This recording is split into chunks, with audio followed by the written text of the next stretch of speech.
শিক্ষার্থীরা, আমার ঘরে আমার স্কুল অনুষ্ঠানে তোমাদের সবাইকে স্বাগতম। আশা করি তোমরা সবাই সুস্থ আছো, ভালো আছো। আজকে আমি তোমাদের সাথে থাকব আলমগীর বাদশা। আমরা সপ্তম শ্রেণীর গণিত বিষয়ের নবম অধ্যায় নিয়ে আলোচনা করব। শিক্ষার্থীরা, নিশ্চয়ই তোমাদের মনে আছে যে আমরা গত ক্লাসে উপপাদ্য 1 নিয়ে আলোচনা করেছিলাম। সেখানে আমরা শিখেছিলাম যে ত্রিভুজের 3টি কোণের সমষ্টি 2 সমকোণ, এবং এর সম্পর্কিত একটি বাড়ির কাজও তোমাদের দেওয়া হয়েছিল। আশা করি সেই কাজটি তোমরা ভালোভাবেই করতে পেরেছ। তো আজকে আমরা ধারাবাহিকভাবে উপপাদ্য 2 নিয়ে আলোচনা করব।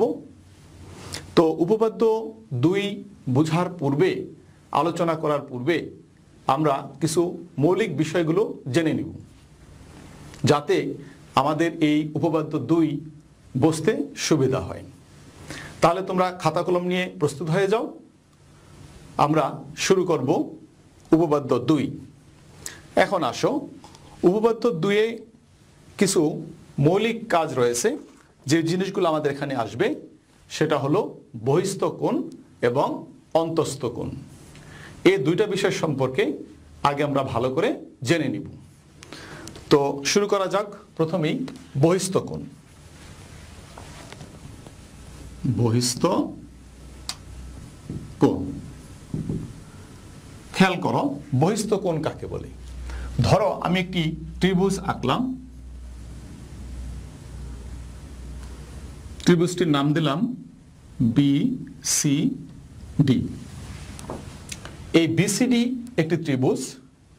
এই ত্রিভুজে ধরো আমি CD কে এ পর্যন্ত বর্ধিত করলাম। তাহলে CD কে এ পর্যন্ত বর্ধিত করলে এই বর্ধিত অংশে যে কোণ তৈরি হলো, মূলত এটাই হলো বহিস্থ কোণ। তাহলে আমরা কি বলতে পারি যে কোনো ত্রিভুজের একটি বাহুকে বর্ধিত করলে এই বর্ধিত অংশে যে কোণ তৈরি হয় তাকেই বলা হয় বহিস্থ কোণ। তাহলে বহিস্থ কোণ আমরা বুঝলাম যে কোনো ত্রিভুজের যে কোনো একটি বাহুকে বর্ধিত করলে বর্ধিত অংশে যে কোণ তৈরি হবে সেটাই হবে বহিস্থ কোণ। তাহলে বলো তো এই বহিস্থ কোণটির নাম কি হবে? হ্যাঁ, বহিস্থ কোণটির নাম হবে কোণ ADB। এটা হলো একটি বহিস্থ কোণ। বহিস্থ কোণ। ওকে, তাহলে আমরা বহিস্থ কোণ বুঝলাম। এবার আমরা চলে যাব অন্তস্থ কোণ। দেখো, এই বহিস্থ কোণ বাদে ভিতরে, ত্রিভুজের ভিতরে যে 3টি কোণ রয়েছে, মূলত এই 3টি কোণ কি বলা হয়? অন্তস্থ কোণ। তাহলে আমরা কি শিখবো? 2 নম্বরে অন্তস্থ কোণ। অন্তস্থ কোণ। অন্তস্থ কোণ কি বুঝবো? যে কোনো ত্রিভুজের অভ্যন্তরে বা কোনো ত্রিভুজের অন্তর্বর্তী যে সকল কোণ রয়েছে, এই কোণগুলো কি বলা হবে? অন্তস্থ কোণ। যেমন ধরো আমরা জানি ত্রিভুজের 3টি কোণ রয়েছে, যথা এই কোণটাকে বলতে পারি কোণ DBC। কোণ DBC। আবার এই কোণটাকে বলতে পারি কোণ BCD। আবার এই কোণটাকে আমরা বলতে পারি কোণ BDC। এই 3টা কোণ হলো অন্তস্থ কোণ। কি কোণ? অন্তস্থ কোণ। তাহলে আমরা কি বুঝলাম? যে একটি ত্রিভুজের অন্তর্বর্তী যে 3টি কোণ রয়েছে, মূলত ওই 3টি কোণকে বলা হয় অন্তস্থ কোণ। তাহলে বহিস্থ কোণ বোঝা গেল, অন্তস্থ কোণও আমরা বুঝতে পারলাম। এখন আসো, তাহলে বিপরীত অন্তস্থ কোণ কি? বিপরীত অন্তস্থ কোণ। ঠিক আছে, বিপরীত অন্তস্থ কোণ কাকে বলা হয়? খেয়াল করো, এই তিনটা অন্তস্থ কোণের মধ্যে এই দুইটা কোণ বহিস্থ কোণের বিপরীতে অবস্থান করতেছে।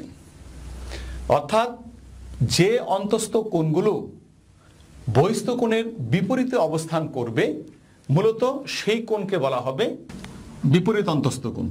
যেমন তাহলে আমরা বিপরীত অন্তস্থ কোণ পাবো এইটা, এই একটা হলো বিপরীত অন্তস্থ কোণ, আর এই একটি বিসিডি। মূলত এই কোণ এডিবি এই বহিস্থ কোণের বিপরীতে কোণ ডিবিসি এবং কোণ বিসিডি এই দুইটা কোণকে বলা হবে বিপরীত অন্তস্থ কোণ। অর্থাৎ এই দুইটা হবে বিপরীত অন্তস্থ কোণ। তাহলে আমরা বুঝতে পারলাম যে ত্রিভুজের ভিতরে বহিস্থ কোণের বিপরীতে যে দুইটি অন্তস্থ কোণ রয়েছে সেই অন্তস্থ কোণ দুটিকেই বলা হবে বিপরীত অন্তস্থ কোণ। ঠিক আছে শিক্ষার্থীরা, তোমরা বুঝতে পেরেছ? হ্যাঁ, তাহলে প্রশ্ন থাকে তাহলে এই অন্তস্থ কোণটাকে কি বলা হবে? কারণ অন্তস্থ কোণ তো আমরা তিনটি পেয়েছিলাম, তার মধ্যে দুইটিকে বলা হলো বিপরীত অন্তস্থ কোণ, তাহলে আরেকটি কোণকে কি বলা হবে? খেয়াল করো, এই কোণটাকে বলা হবে সন্নিহিত অন্তস্থ কোণ। সন্নিহিত অন্তস্থ কোণ কোনটাকে? এই কোণটাকে, বিডিসি, সন্নিহিত অন্তস্থ কোণ। অন্তস্থ কোণ। এখন প্রশ্ন হলো যে এই কোণটাকে কেন সন্নিহিত অন্তস্থ কোণ বলা হবে? শিক্ষার্থীরা, তাহলে এখন আমাদের জানা দরকার সন্নিহিত কোণ কাকে বলে। দেখো আমি একটু দেখাচ্ছি।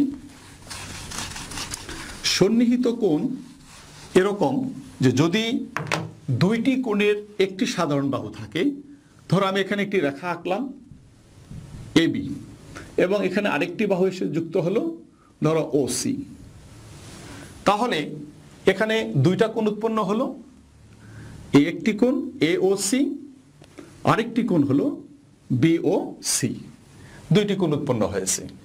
মূলত এরকম যদি হয় যে দুইটি কোণের একটি সাধারণ বাহু থাকে তাহলেই কোণ দুটিকে বলা হয় সন্নিহিত কোণ। তাহলে আমরা দেখতে পাচ্ছি যে কোণ এওসি এবং কোণ বিওসি দুইটিকে সন্নিহিত কোণ বলা হয়। ঠিক এখানেও দেখো এই চিত্রে কোণ এডিবি এই কোণটি এবং কোণ বিডিসি এই কোণটি, অর্থাৎ এডিবি এই কোণটি এবং বিডিসি এই কোণটি, এই দুইটা কোণের একটা সাধারণ বাহু বিডি। বিডি হলো সাধারণ বাহু, সে কারণে এই কোণ দুটিকে বলা হবে কি? সন্নিহিত কোণ। যেহেতু এই দুইটা কোণই সন্নিহিত কোণ, এর মধ্যে একটা বহিস্থ কোণ একটা অন্তস্থ কোণ, এ কারণে এই কোণ দুটিকে অর্থাৎ আমরা এই অন্তস্থ কোণটিকে বলতে পারি সন্নিহিত অন্তস্থ কোণ। ঠিক আছে বন্ধুরা, তাহলে তোমরা বুঝতে পারছো যে একটি ত্রিভুজেতে তিনটি অন্তস্থ কোণ রয়েছে, তার মধ্যে দুইটি হবে বিপরীত অন্তস্থ কোণ এবং আরেকটি হবে সন্নিহিত অন্তস্থ কোণ। তাহলে এখানে আমরা মনে রাখবো সবসময় যে বহিস্থ কোণ বিপরীত অন্তস্থ কোণ অপেক্ষা বড় হবে। তার মানে আমাদের খেয়াল রাখতে হবে কোণ A D B greater than কোণ বি সি ডি, অর্থাৎ এই এডিবি কোণটি বহিস্থ কোণ এবং বিসিডি কোণটি হলো অন্তস্থ কোণ। সেই ক্ষেত্রে এই বহিস্থ কোণ অন্তস্থ কোণ অপেক্ষা বড় হবে। আবার এবিডি এডিবি গ্রেটার দেন কোণ ডিবিসি, অর্থাৎ এই দুইটা বহিস্থ কোণ অপেক্ষা অন্তস্থ কোণ অপেক্ষা এই বহিস্থ কোণ সবসময়ই বড়। ওকে, তাহলে আমরা এটা মনে রাখবো যে বহিস্থ কোণ অন্তস্থ বিপরীত অন্তস্থ কোণ অপেক্ষা সবসময়ই বড় হয়। ঠিক আছে, তাহলে আমরা বহিস্থ কোণ অন্তস্থ কোণ জিনিসগুলো বুঝে গেলাম। এখন আমরা চলে যাব আমাদের আজকের মূল আলোচ্য বিষয় উপপাদ্য 2। তাহলে আমরা আজকের মূল আলোচ্য বিষয়ে চলে আসি, যে আজকে আমরা আলোচনা করব উপপাদ্য 2 নিয়ে। শিক্ষার্থীরা তোমরা আমার সাথে সাথে আঁকবে এবং চিত্র দিয়ে বোঝার চেষ্টা করবে। তোমরা মনোযোগী হলে বিষয়টি অত্যন্ত সহজ হবে তোমাদের নিকট এবং তোমরা সহজেই এটা অনুশীলন করতে পারবে আশা করি। তাহলে আসো শুরু করা যাক আমাদের আজকের মূল আলোচ্য বিষয় উপপাদ্য 2। প্রথমেই আমরা বুঝে নেই যে আমাদেরকে উপপাদ্য 2 কি করতে বলা হয়েছে। তুমি খেয়াল করো, আমাদের প্রশ্নে রয়েছে কোন ত্রিভুজের একটি বাহু অপর একটি বাহু অপেক্ষা বৃহত্তর হলে বৃহত্তর বাহুর বিপরীত কোণ ক্ষুদ্রতর বাহুর বিপরীত কোণ অপেক্ষা বৃহত্তর হবে। বিষয়টা একটু জটিল মনে হচ্ছে তোমাদের নিকট, তাই না? আসো আমরা চিত্রের মাধ্যমে বুঝি, তাহলে আশা করি তোমাদের কাছে এটি সহজ হয়ে যাবে। দেখো, চিত্রে আমরা যদি চিন্তা করি যে এবিসি একটি ত্রিভুজ, তাহলে কোন ত্রিভুজের এবিসি ত্রিভুজের কি বলেছে, একটি বাহু অপর একটি বাহু থেকে বৃহত্তর হলে, তাহলে আমরা জানি যে ত্রিভুজে 3টা বাহু রয়েছে, যথা এবি, এসি এবং বিসি। যদি আমরা মনে করি যে এই এসি বাহুটা এবি বাহু থেকে বড়, মানে কি এসি গ্রেটার দেন এবি, কি ঠিক আছে না? বোঝা যাচ্ছে এখন যে একটি বাহু অপর একটি বাহু থেকে বৃহত্তর, তার মানে এসি বাহুটা এবি বাহু থেকে বৃহত্তর বড়। যদি তাই হয় তাহলে আমাদের কি বলছে, বৃহত্তর হলে বৃহত্তর বাহুর বিপরীত কোণ। এখন আমরা বুঝবো যে বৃহত্তর বাহুর বিপরীত কোণ কোনটি। খেয়াল করো, যদি আমরা এসি কে বিপরীত মানে এসি কে একটি বাহু ধরি, তাহলে তার বিপরীত কোণ কোনটি? এ বি সি, এই কোণটি নিশ্চয়ই। খেয়াল করো, এসি বাহুর বিপরীত কোণ এ বি সি, তা আমরা লিখতে পারি কোণ এ বি সি। আবার ক্ষুদ্রতর বাহু কোনটা? এ বি বাহু। বলছে ক্ষুদ্রতর বাহুর বিপরীত কোণ, তাহলে ক্ষুদ্রতর বাহু কোনটি? এ বি বাহু। এখানে দেওয়া আছে এসি বড় এ বি ছোট, তাহলে এ বি বাহুর বিপরীত কোণ কোনটি বলো তো দেখি? হ্যাঁ, নিশ্চয়ই তোমরা ঠিক বলেছ, অর্থাৎ ক্ষুদ্রতর এ বি বাহুর বিপরীত কোণ হবে এই কোণটি, অর্থাৎ এই এ বি বাহুর বিপরীত কোণ এই কোণটি। এখন বলো এই কোণটির নাম কি হবে? এই কোণটির নাম হবে কোণ এসিবি। এসিবি, ঠিক আছে? এখন বলো, যদি এই এসি বাহু বড় হয় তাহলে এর বিপরীত কোণ এবিসিও বড় হবে। তাই বলেছে আমাদের কাছে যে বৃহত্তর বাহুর বিপরীত কোণ ক্ষুদ্রতর বাহুর, এই ক্ষুদ্রতর বাহুর বিপরীত কোণ অপেক্ষা কি হবে? বৃহত্তর হবে। তাহলে এখানে একটা বৃহত্তর চিহ্ন আসবে। ওকে, তাহলে আমরা আমাদের আজকের যে মূল আলোচ্য বিষয় এটা আমরা বুঝতে পেরেছি যে একটি ত্রিভুজের একটি বাহু অপর একটি বাহু অপেক্ষা বৃহত্তর হলে এই বৃহত্তর বাহুর বিপরীত কোণ ক্ষুদ্রতর বাহুর বিপরীত কোণ অপেক্ষা বড় হবে, বৃহত্তর হবে। তাহলে আমরা বুঝতে পারলাম। তাহলে আমরা বিশেষ নির্বাচন এভাবে বলতে পারি, মনে করি এবিসি একটি ত্রিভুজ, এর AC greater than AB, AC AB থেকে বড়। তাহলে প্রমাণ করতে হবে, আমাদের খেয়াল রাখতে হবে, প্রমাণ করতে হবে কি, এই যে কোণ A B C greater than কোণ এসি বি, অর্থাৎ এই এ বি সি কোণটি এসিবি কোণ থেকে বড় হবে। ওকে, এখন আমরা প্রমাণে চলে যাওয়া অঙ্কনে যাব। প্রমাণে যাওয়ার আগে আমরা এটাকে একটু অঙ্কন করে নিব। আমার সাথে এঁকে ফেলো। ধরো আমি যেহেতু এবি বাহুটা ছোট এবং এসি বাহু বড়, সে কারণে আমরা এবি বাহু সমান করে এখানে আরেকটা অংশ, আরেকটা বাহু নিলাম এডি অংশ। খেয়াল করি আমরা এডি অংশ। তাহলে এই এবি এবং এডি সমান এবং বিডি যোগ করে দিলাম। এখন দেখো আমার ত্রিভুজটা এরকম হয়ে গেল। এখন কয়টি ত্রিভুজ হয়েছে? এখানে দুইটি ত্রিভুজ হয়েছে। ঠিক আছে, এখন এই দুইটি ত্রিভুজের মধ্যে যদি আমরা এই ত্রিভুজের চিন্তা করি, ত্রিভুজ, খেয়াল করো, ত্রিভুজ এ বি ডি, এই ত্রিভুজের মধ্যে যেহেতু এবি বাহু সমান এসি বাহু, এবি সমান এডি, ঠিক আছে, কারণ এবি বাহু সমান করে এডি অংশ কাটা হয়েছে। তাহলে এটা একটা সমদ্বিবাহু ত্রিভুজ এবং সমদ্বিবাহু ত্রিভুজের এই ভূমি সংলগ্ন কোণ দুটি কি হয়? সমান হয়। তাহলে আমরা লিখতে পারি কোণ এ বি সি সমান কোণ এ ডি বি। ঠিক আছে, যেহেতু সমদ্বিবাহু ত্রিভুজের ভূমি সংলগ্ন কোণ দুটি পরস্পর সমান। এখন আবার যদি আমরা এই ত্রিভুজের কথা চিন্তা করি, ত্রিভুজের নাম হলো ত্রিভুজ বিসিডি। এই বিসিডি ত্রিভুজের মধ্যে এখন আমরা দেখি যে এই ডি কোণটাকে হলো বহিস্থ কোণ এবং বহিস্থ কোণ, এই অন্তস্থ কোণ, এটা হলো অন্তস্থ কোণ, আমরা শিখেছি। তাহলে বহিস্থ কোণ অন্তস্থ কোণ থেকে কি হয়? বড় হয়।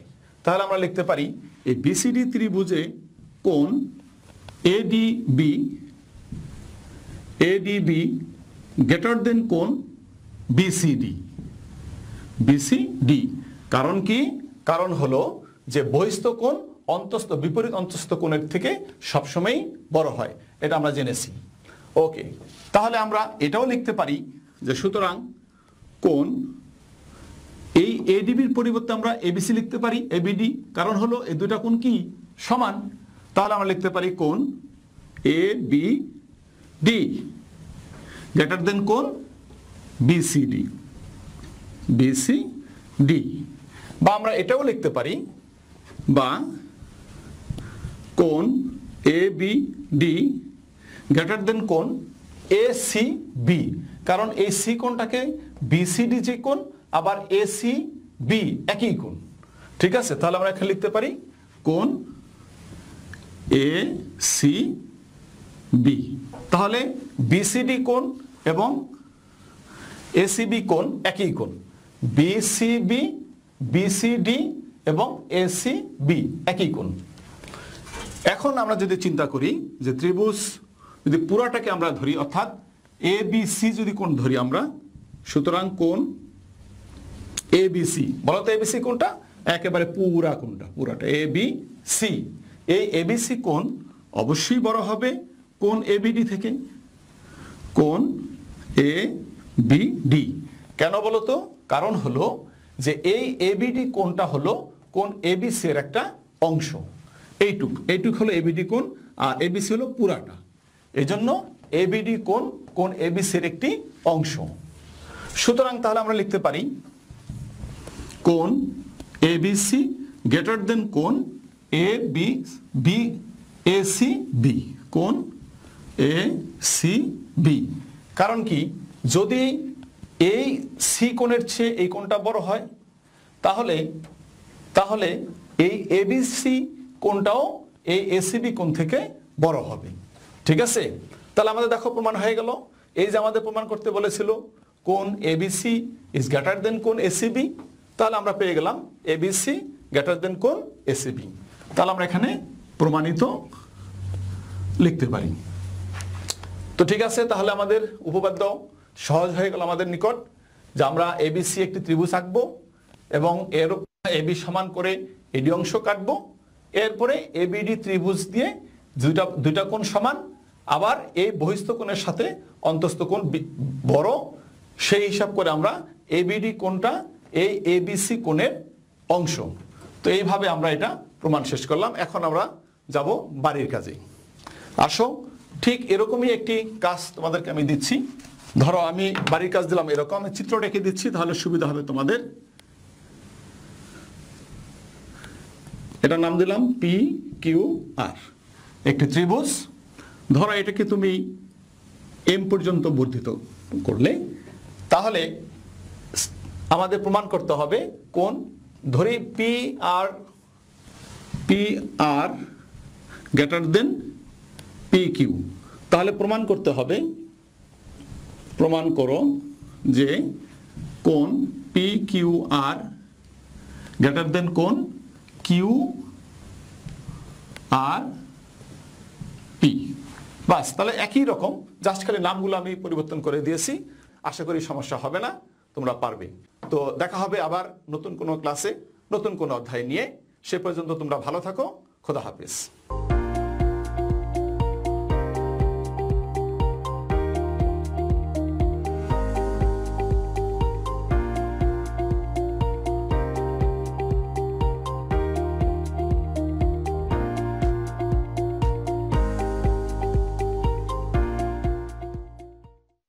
Dear students of class 7, welcome to Amar Ghore Amar School Onusthane.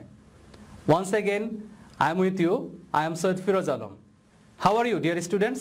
I hope all of you are well by the grace of Almighty Allah. Today, I will discuss a lesson from English for Today book.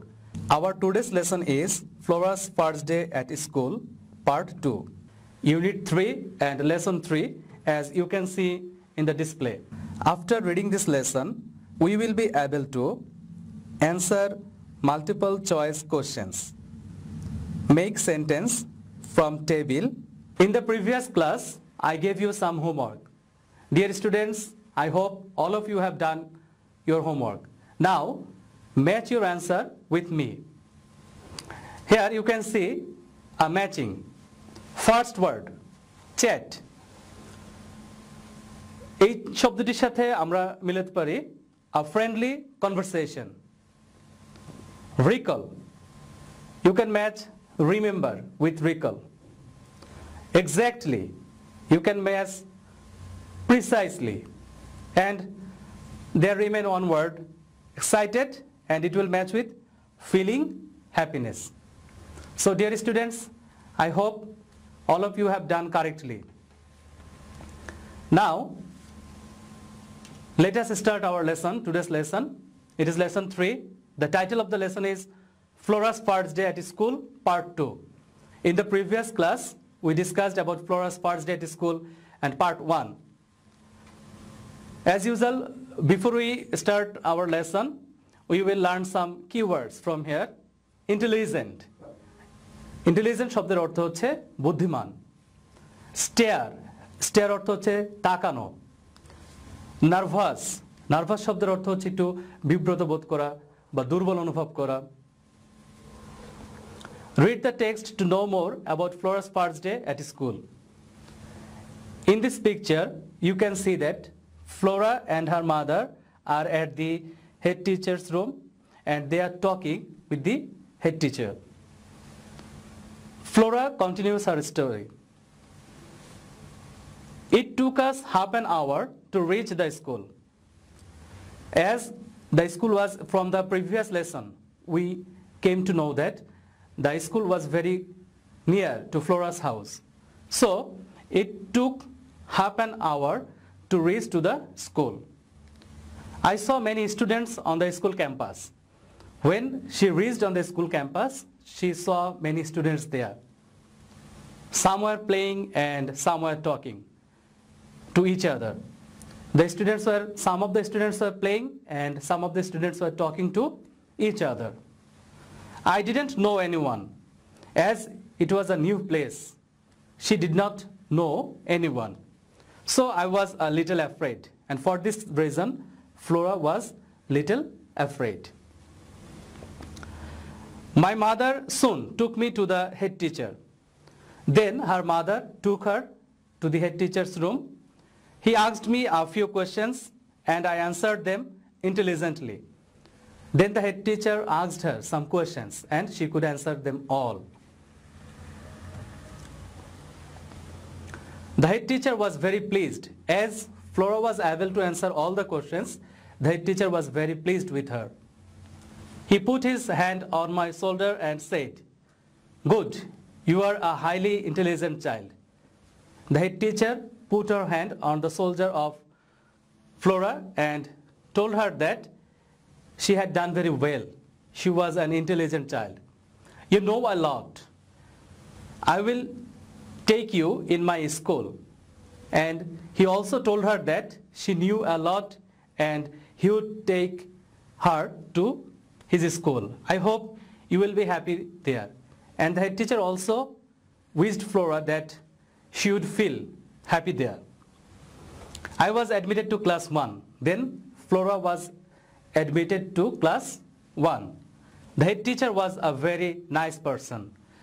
And from their conversation, it was clear to Flora that the head teacher was a very nice person. He called the teacher and said to her, Miss Laila, this is Flora. Then the head teacher called the teacher and the teacher came. Her name was Laila, and the head teacher told to Laila that this was Flora. She is a new student in class 1. Take her to class, please. And the head teacher requested Miss Laila to take Flora to class 1 as she was a new student there. Miss Laila took me to the class. Then the teacher took her to the class. The class teacher welcomed me and gave me a seat. Then the teacher welcomed her warmly and gave her a seat. All the students in the class were staring at me. When she entered the class, all the students of the class was staring at him. As she was a new person there, all of them were very curious and they looked at her. I felt a bit nervous to see all the new faces.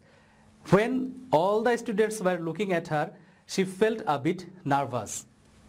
But soon I felt easy. But soon he overcame the situation and she felt easy. I could make friends with 2 or 3 students sitting close to me. She was also able to make friendship with a few students sitting close to her. A new place is a new experience. A new place is actually a new experience to anybody. So my first day at school is a new experience in my life.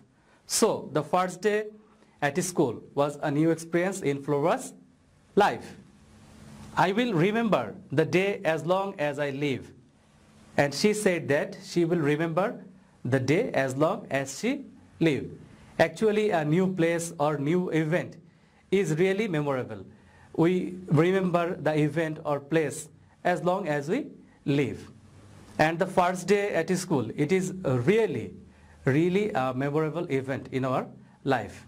Actually, we recall or remember this event throughout our life. So, dear students, this is the passage all about.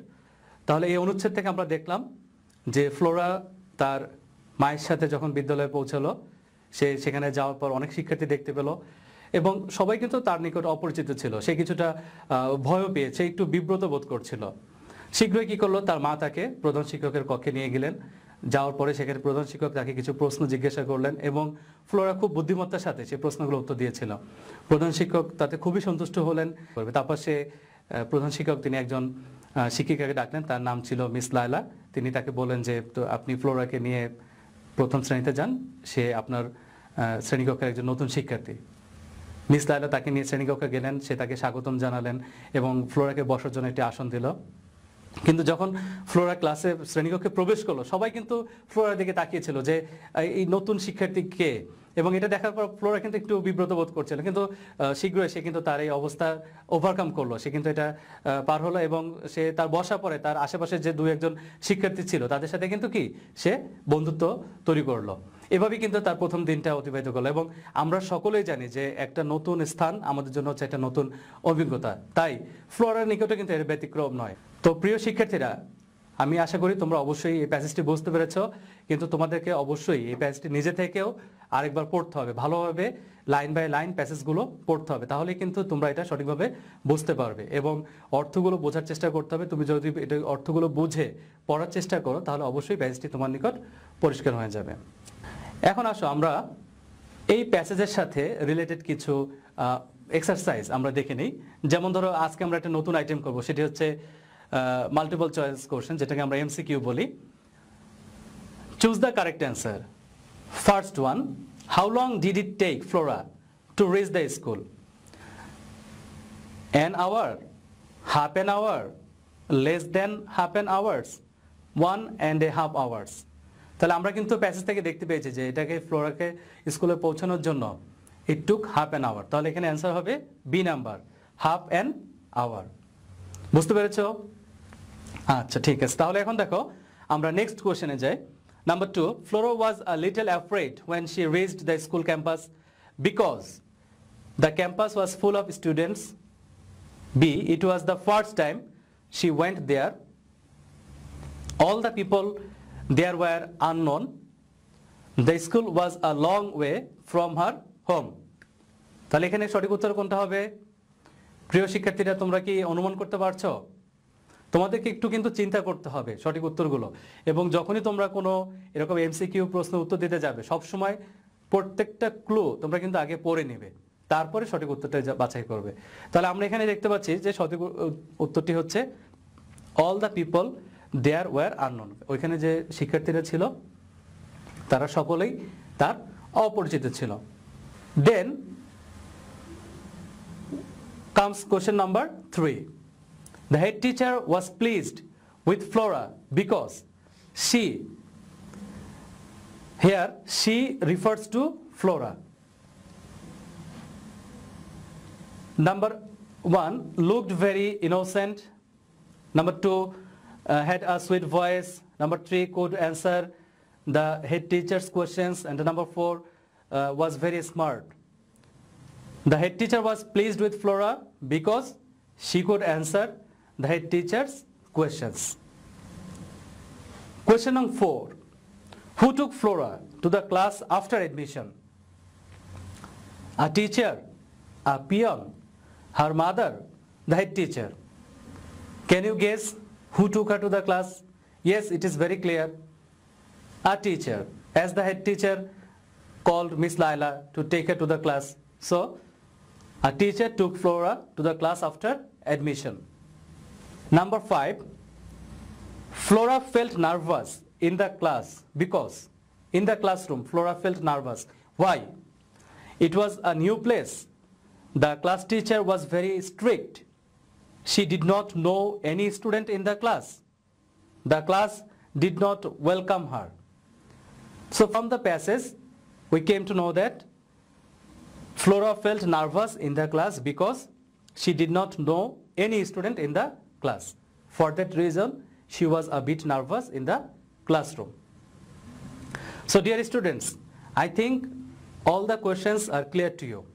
So for your better understanding, I want to recap the whole passage again. In the beginning of the passage, we could see that Flora was continuing her story about her first day at school. Flora went to school with her mother. It took them half an hour to reach the school. When they reached there, they saw many students. Some of the students were playing and some of the students were talking. But Flora did not know anyone. For that reason, she was a bit nervous. Her mother took her to the head teacher's room. When they reached there, the head teacher asked Flora a few questions. And Flora could answer all the questions intelligently. And the head teacher was very pleased with her. She was able to answer all the questions, and the head teacher told her that he would take her to his school. Then the head teacher called the teacher and told the teacher to take Flora to her class. The teacher was Miss Laila. She took Flora to class 1. She welcomed her warmly and gave her a seat. She was also able to make friendship with a few students sitting close to her. A new place is a new experience. So Flora's first day at school was a memorable experience to her. She said that she would remember the day as long as she lived. So dear students, the first day of your school, I think, is a memorable experience to you, and all of us actually remember the memorable incident throughout our life. Then I will give you some homework, dear students. As usual, you know that after every class I give you some homework. today I will give you a homework. This is a new item for you, and you can see on the display that it is a table. Actually, this is one kind of table where there are 5 sentences, but they are not in order and they are not matched properly. You have to match the word to make a complete sentence, and you have to make 5 sentences from this table. And then another homework for you is that it is like a short composition. You have to write a short composition. First you have to read the questions. How did you feel about the students and teachers on your first day at school? If you remember any incident or anything interesting that happened on the first day, tell the class about it and then write about it in short. So you have to write the experience or the memorable incident of your first day at school in short. I think you should write at least 5 sentences regarding this topic, but if you can write more than that, it is okay. So dear students, read the passage by yourself and do the homework at home. Okay dear students, stay safe, and that's all for today.